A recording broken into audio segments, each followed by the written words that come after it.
All right, we've got a lot on the table to talk about. The immigration ruling from the federal judge about the Arizona law is certainly top of mind today, and we're going to get back into that in a moment. We had a question on the table. How do you debate a liberal without getting angry? And people sometimes, they ask me this from time to time. How is it you keep you cool when the liberals, and I don't, thing about it is if it degenerates into name calling, then it's, you've won at that point. But I mean, there have been occasions where I have lost my cool. I'm not going to tell you that I haven't on some occasion, but for the most part, you let liberals, Cat, the famous caller that we had, you just let them run, because the more they talk, the more ignorant they sound about things. Now, we had a great call. When was that? Alex, a day or so ago? Alex considered himself a liberal/progressive. But the more we talked about things, the more Alex started to understand what the reality was, because he kept talking about, I feel this and I feel, well, when you're talking about law and issues and policy and all these things, it's not about feeling, it's about logic. And when you really talk about things in terms of logic and what makes sense, then you get a better idea of what's real and what's not, and what works and what doesn't. The classic example I always use is, the old Chinese proverb of give a man a fish, he eats for a day, teach a man to fish, he eats for a lifetime. Teaching somebody to fish is harder to do. It's a longer-term proposition. And I equate this to the homeless folks who show up on the off-ramps, which we've seen in every city and even small towns in America. And it's an easy inclination to just give them $1 or give them $2 or whatever, thinking that they're going to go eat. But they're not going to go eat with that money. They're going to go buy booze or drugs or whatever, prostitute, whatever it is they do. They're not going to use that money. And if you want to know, then you say, hey, you hungry? Is that what the deal? I'm getting ready to go buy McDonald's. I'll grab you a burger and bring it back by. And they don't care anything about that. It's not about eating. So you're feeding their addiction. You're feeding their problem. And that's giving them a fish. You need to teach them the skills and how to get back into life. And a lot of these folks, the people that show up at the off-ramps, by and large, and I know I'm stereotyping here, these people are bums. They're not homeless. They're camping, as that guy said from Tent City, been camping for 10 years. These people are camping by choice. Most of these people, they are vagabonds, hobos, what we used to, can't say that anymore because it's politically incorrect. But that's the difference. So getting back to Andrew's question about how you deal with talking with liberals is you talk things out without getting angry. Because you have to understand that when you get angry, it does neither side. What you're trying to do when you're talking with somebody, and this is for both sides, a liberal or a conservative, when you're talking to somebody about an issue, what you're really trying to do is you want to convince them. Now, it doesn't always happen, and most times you're just going to agree to disagree, and you have a nice, stimulating conversation, and you call it quits, and that's the end of it. But your ultimate goal is to address what it is that they believe and change it. And you don't change it by getting angry, and you certainly don't change it by calling names. But when they get angry and start calling you names, it's, as I've said, the equivalent to running out of bullets and throwing your gun at the other person. They're out of ammo. When they start calling you a racist or a bigot or a homophobe or whatever it is they throw out there, which ultimately is going to happen because they have no bullets, then you know that you've won. Now, you have won the argument. At that point, you have to then decide how you're going to end the argument. Is it going to now degenerate into a fist fight, or what's going to happen? At that point, you just have to walk away and say, it's over. But if you're having a discussion like I was with Alex the other day, who was convinced that he was a liberal, but by the end of the conversation, he wasn't convinced he was conservative, but he was convinced that some of the things that he had believed might not be true. And you do this through logic, and you think about things logically, and you can pick an issue, whatever the issue is. We're talking about illegal immigration, and specifically in Arizona. What is the logical solution to that? Well, here's what the liberals will tell you. We can't deport 12 to 20 million illegal aliens. And then you come back with this. Did we pay to import them? I mean, do we go down to Mexico and say, hey, we're going to have this importation program of illegal aliens. We're going to bring 12 to 20 million of the country and see what happens? No. They came of their own free will, and they came seeking something. So what is it they were seeking? They were seeking either jobs and or benefits. Some get both. And so logic would tell you that if the jobs and or the benefits, if the jobs and the benefits weren't there, these people wouldn't come. They're seeking a path of least resistance. It's like water, really. I mean, where does the water go? Where it can.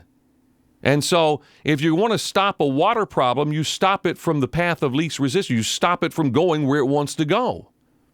You don't say, well, the water's here anyway. Let's just get along and live with it. We got 2 feet of water in the basement, but the water deserves to be there because, after all, no water is illegal. You don't say that. You stop the water problem, and you stop it at the leak. And the leak is the border. But how do you keep it from wanting to come into your house? You stop the path of least resistance. And the path of least resistance for illegal immigration is the job, it's the benefits, it's being able to come and not be prosecuted. So what did Arizona do? They did what I have been preaching for years, and I told you was going to happen on a state-by-state basis. They demagnetized their state, or they tried to until this judge came in and put a stop to it. They demagnetized the state by saying, and look, they've already got the jobs deal in place, so that's something that they're light years ahead of many states in that regard. It's against the law to hire illegal aliens in the state of Arizona, and they have E-Verify. You're supposed to verify these people for jobs. So they've taken part of that equation, and they've run with it. The other part is, if you're here and we find out that we've stopped you and we ask you for your papers. Now, this, by the way, this ruling says that illegal aliens still have to carry, and all aliens still have to carry their papers with them. That's been the federal law from the very beginning. That's a big thing. I mean, we can look at this as a defeat in that the police can't do anything about it. But the thing about it is, these people are going to have their papers with them, and somebody, sometime, somewhere along the line is going to check them. And so I think that will at least continue some of the exodus out of Arizona.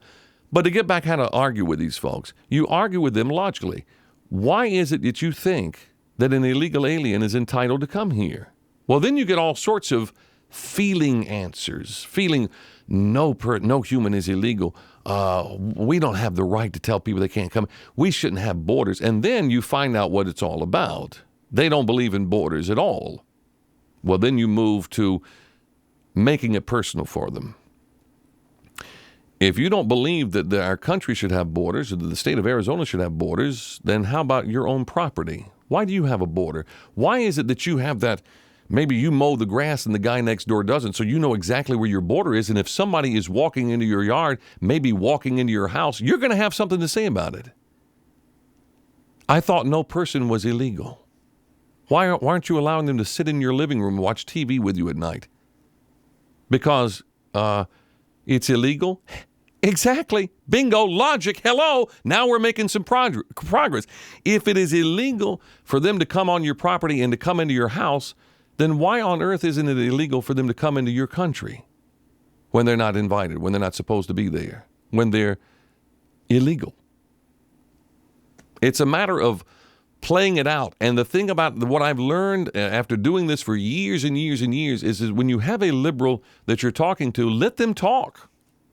Don't try to dominate the conversation. Let these people talk, because they will eventually, when they hear these words coming out of their mouths, they eventually start saying that this is not making any sense.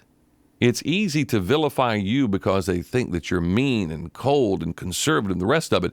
But when they hear what they believe coming out of their own mouth, a lot of times, you talk things out like that and get them out in the open, and they start thinking, man, this is kind of crazy what I'm thinking. So you can take it to the illegal immigration issue. You can take it to really any issue out there, whether it's taxes and whether we should keep the Bush tax cuts intact and the rest of it. I mean, you can argue these things, but you got to let them reach the conclusion. I mean, that to me is the art of persuasion, is allowing somebody to talk it out to the point where they figure out that they're wrong. Because if you're combative, if you call them names, you tell them you're an idiot and blah, blah, blah, how could the word, then there's a defense mechanism. And it's for us on the conservative side too. If somebody starts calling us names and saying you're an idiot, you're not ever apt to change when somebody's talking to you that way. But when somebody's having a conversation with you and you can talk, eventually, as I've said, this is why liberal talk radio never works, is because it cannot stand up to the daily grind of the truth. When you shine the light on it, you start to see the holes through it. And even liberals start to see the holes in when they talk about it enough. That's why when you hear liberal talk radio, what do you hear on liberal talk radio? You hear venom and hatred towards the right. Look at that journalist thing that was just exposed by these journalists. What was that all about? About they hate Fox News. Fox News ought to be taken all the. Well, they didn't have any argument for it other than they hate Fox News. They want to see Rush Limbaugh dead. I mean, that's not an argument for anything. They can't argue liberalism because there is no argument for it. So once you see them expose themselves like this, then they pretty much dig their own grave. And that's why time and time again, when I've got a liberal on here, I let them talk. And people, Phil, you're so kind and consider these folks. Well, maybe I am. Maybe that's just part of my nature, but it also works to my advantage too, because they will talk themselves right into a corner, just like Kat did, just like Cher did, just like Rob Reiner did, just like Alex did, just like every other liberal that calls the show. If they talk long enough, they talk themselves into a corner where they can't get out, and then it's over. It's like checkmate. Where are you going to go now? But you said, but, and then here's what you hear. Click. Because they hang up the phone. They have nowhere else to go. They've been defeated. And you let them actually defeat themselves.